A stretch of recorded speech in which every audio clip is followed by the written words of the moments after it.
Look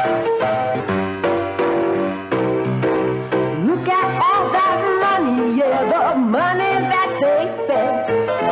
Take another look and spend some time for him. Don't cut trees for paper, cause it hurts the environment. Stop deforestation, yes, it's time for him. Whoa, an acre of hemp makes 20 bales of oil. No need for pesticides to poison all our soil. People got no food, they got no clothes, they got no rent. Well, time for help! Yeah! All right, let's dive into this whole cannabis descheduling thing that's been blowing up the news. We're using this article by Casper Leach as our kind of our roadmap. And it's a wild ride, let me tell you. It really is. Like, are we talking about like major shifts in industries? What about the stock market? Oh, absolutely. It's all connected. We're talking economics, social change, even like international relations, you know?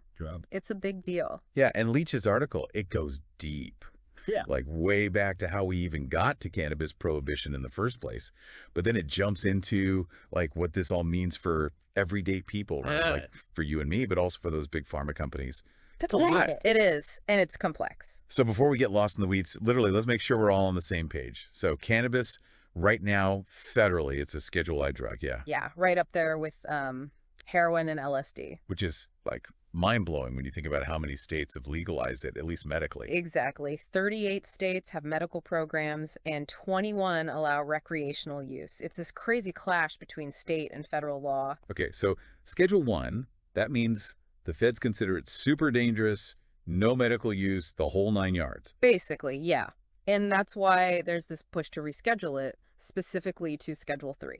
Okay, so what would that actually change? Like on the ground, what's the difference? It would be huge. Schedule 3 acknowledges some medical value. It opens up research possibilities, and it eases a lot of the restrictions around, you know, taxes, banking, all that. Right, because right now, even businesses operating legally in their states, they face all these hurdles because of the federal classification. Exactly. They can't get bank loans. They face crazy tax burdens. It's a mess.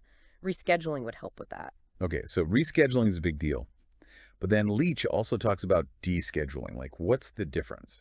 So rescheduling still keeps it under the Controlled Substances Act, right? Just in a different category. Descheduling would be like wiping it clean, treating it more like alcohol or tobacco. So why are some folks pushing for that full removal? What's the advantage?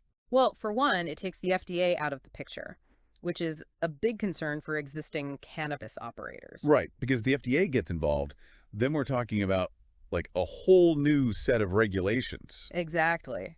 And that could give big pharma a huge advantage because they've already got the infrastructure to deal with all that. So the existing cannabis industry, they're kind of worried about getting squeezed out. Yeah, they see it as like this David and Goliath situation. And Leach also mentions the alcohol industry, which is, I don't know, kind of a surprise. They're for legalization. Yeah, they're seeing the writing on the wall. They know public opinion is shifting, and they want to be part of this emerging market. But they're not just like sitting back and watching. They're actually pushing for this. Oh, yeah. They've even proposed their own regulatory framework, you know, which, let's be honest, probably benefits them the most. But what about like the concerns people have, like underage use or making it harder for law enforcement to do their jobs? Right. Leach addresses that. There are definitely concerns about, like, how do we regulate this effectively if it's completely descheduled? And what about research?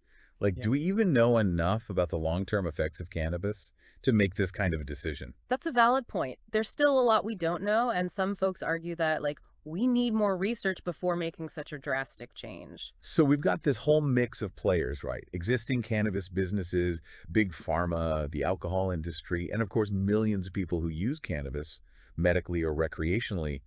It's a lot to untangle. So how did we even get to this point? Well, Leach lays it out kind of like a timeline. It all started with President Biden's executive order back in 2022. Right. You wanted to review the scheduling and then the Department of Health and Human Services, they recommended moving it to Schedule 3rd. So now it's in the DEA's hands to make the final call. But there have been some bumps in the road, right? Like that whole hearing that got canceled. Oh, yeah. That was wild. The DEA was supposed to have this big hearing about all this, and they just canceled it out of the blue. And then there's that judge, Judge Mulrooney, who publicly slammed the DEA, called their actions puzzling and grotesque. Strong words. So yeah, it's not exactly a smooth process. So even with the HHS recommendation, it's not a done deal. The DEA could still say no. They have the final say, legally, but there's a ton of political pressure. You know, public opinion has shifted a lot, so they gotta at least appear like they're taking this seriously. It's like a political thriller, and we're all just waiting for the next twist. Exactly. And it makes you wonder what's really going on behind the scenes. All right, so we've covered a lot of ground here, but I'm dying to know, like, how could this actually affect people's lives? Well, Leach gets into that, and some of it is surprising. Like he mentions the USPS. The post office, Well, what do they have to do with this? Well, if cannabis is rescheduled, it could change how they handle, like, mailing cannabis ads. It's oddly specific, but it shows how wide-reaching this could be. Wow, okay. So it's not just about dispensaries and doctors. It's like changing the whole conversation around cannabis. Right. And then there's the impact on federal employees. Right now, using Schedule 1 or 2 drugs, that's a no-go for them. But rescheduling could change that. So we're talking about like a fundamental shift in how our government views this substance. Exactly. And then there are the global implications, like what the U.S. does influences drug policies worldwide. If we deschedule, that sends a big signal to other countries. So this isn't just an American issue. It could have ripple effects globally. Hmm. Okay, well, let's talk money for a second. Leach mentions the stock market going crazy over this. What's going on there? Well, the potential economic impact is huge, right? We're talking about a massive industry that's just getting started. Investors are already betting big on these changes. So cannabis stocks are like going through the roof. Yeah, it's a gold rush. Okay, so we've got this whole web of stakeholders, economic potential, global implications, all hanging on this one decision. Where do we go from here? What do you think is going to happen? It's hard to say. The DEA is notoriously unpredictable. But like with all this pressure, with public opinion shifting so much, they can't just ignore it, right?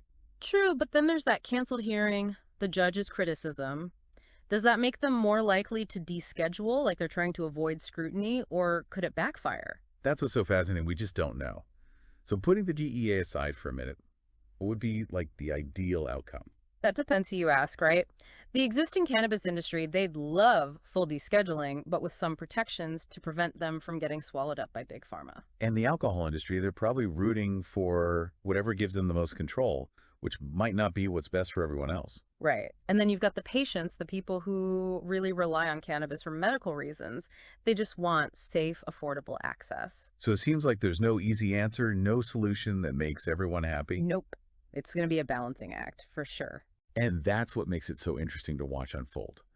But we've covered a lot here. And I think we need to dive deeper into like the human side of this story. What does descheduling actually mean for people, for communities?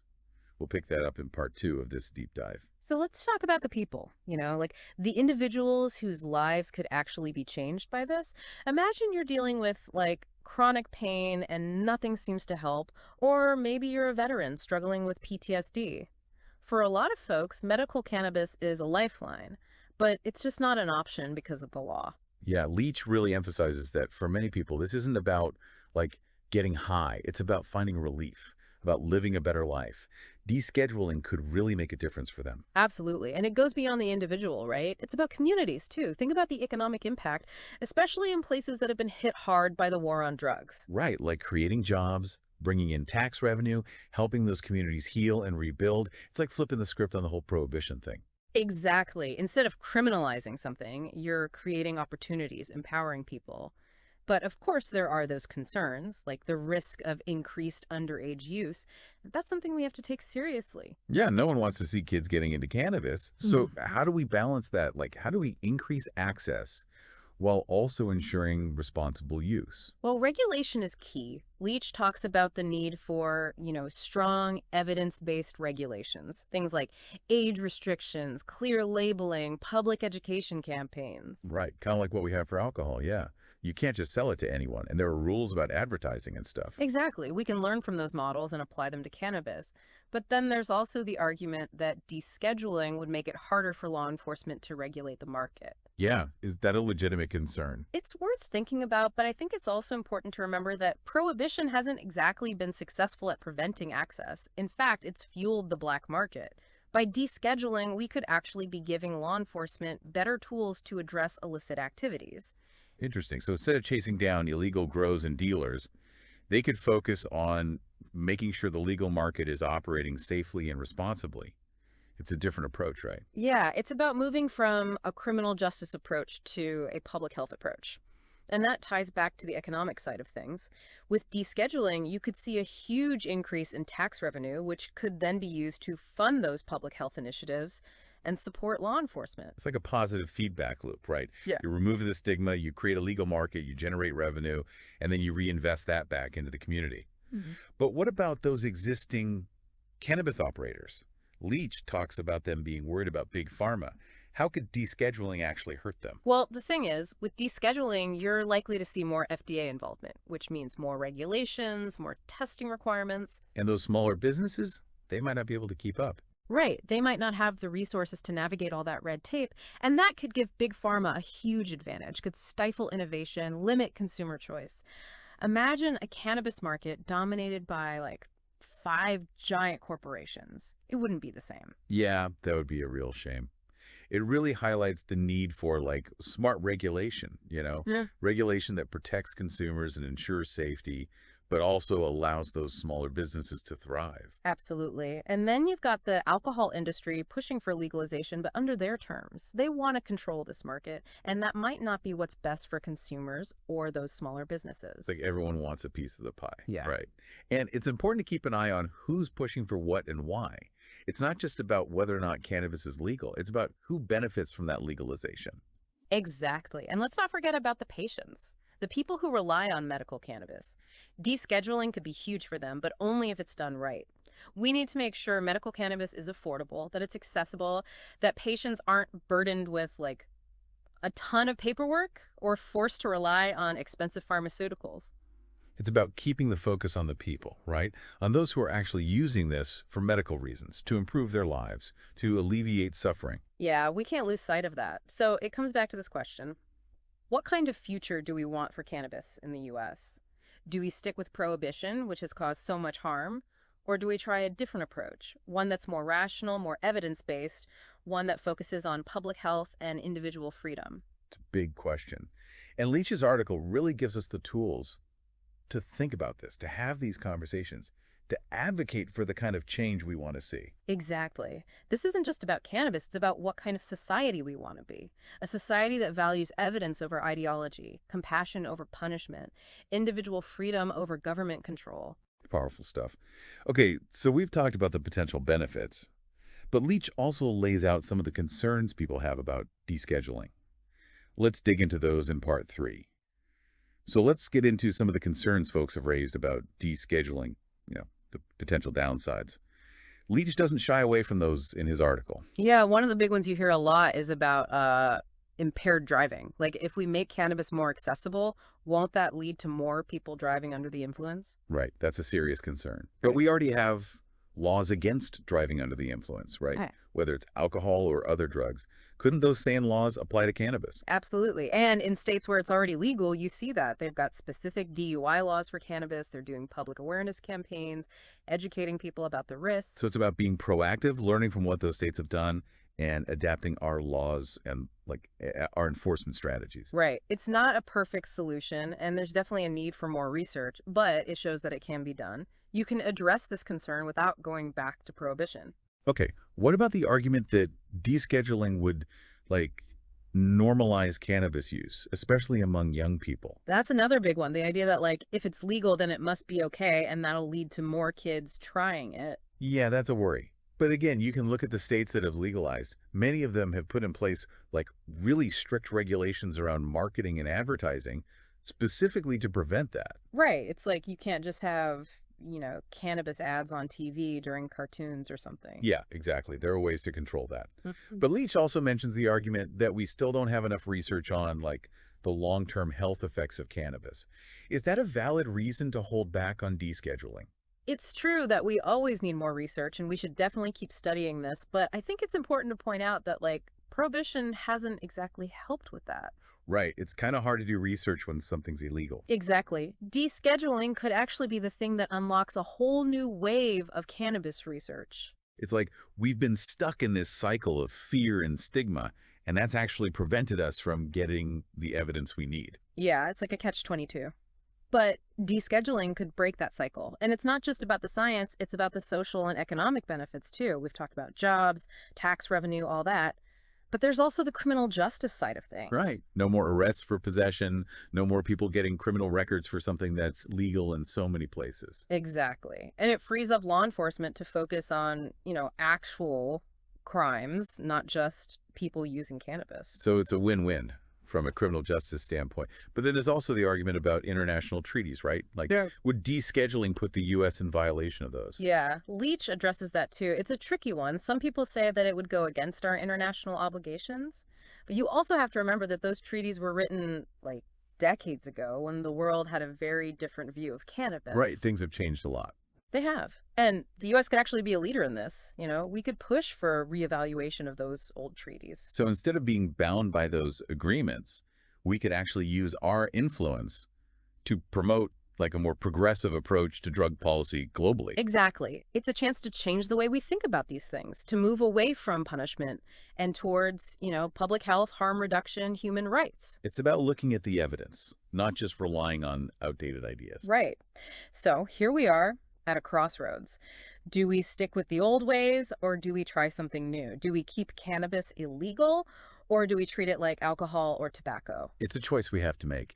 And honestly, this whole deep dive, it's been so eye-opening. We've gone from the legal stuff to economics, social justice, even the global picture. It really shows how complex this issue is and how it connects to so many other things. It's not just about cannabis. It's about our values, our priorities, the kind of world we want to create. So as we wrap up this deep dive, we want to leave you with this. What stood out to you the most in this conversation? What surprised you? What made you think differently? Take this information, keep exploring, keep talking about it, the future of cannabis, and maybe even our whole approach to drug policy. It's being shaped right now, and your voice matters.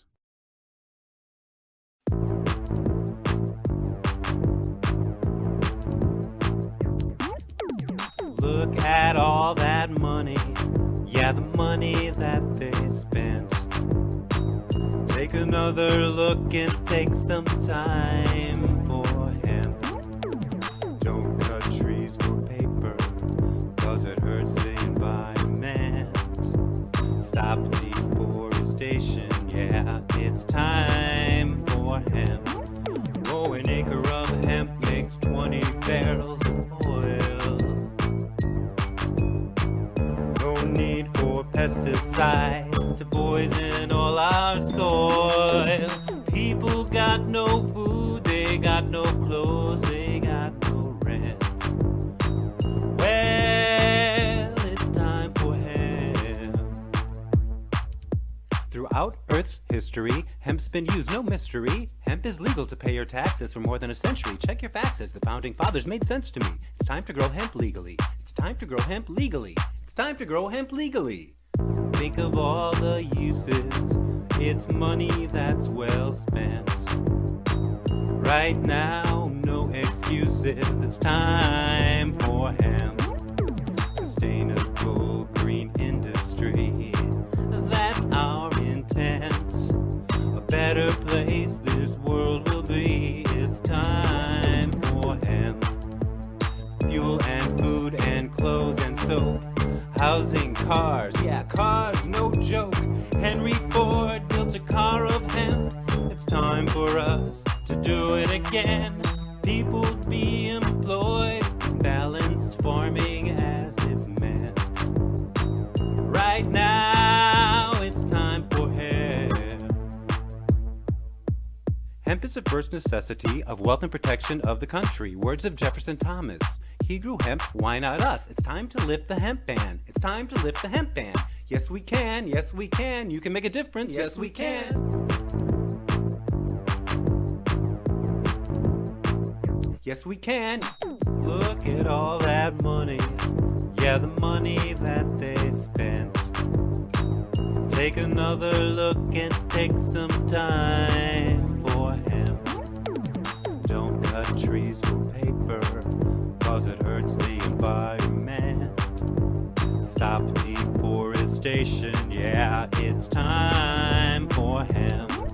Whoa, an acre of hemp makes 20 barrels of oil. No need for pesticides to poison all our soil. People got no food, they got no clothes, they got no rent. Well,